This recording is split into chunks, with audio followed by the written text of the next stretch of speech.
आ गए हम लोग सैदला वाटरफॉल की ओर और ये देखिए हमारे क्लाइंट सभी अपने आप को पंछी समझते हुए अपने पंख फैला रहे हैं, क्योंकि इनको जंगल में आकर के पता चला इनके पंख भी है। वरना सिटी में तो ये लोग बड़े कंफर्ट जोन में रहते हैं।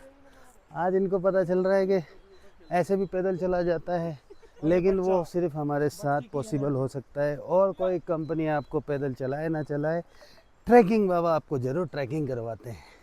तो जल्दी से जल्दी अपना पैकेज बुक करें ट्रैकिंग बाबा के साथ, दिए गए नंबर पर कांटेक्ट कीजिए।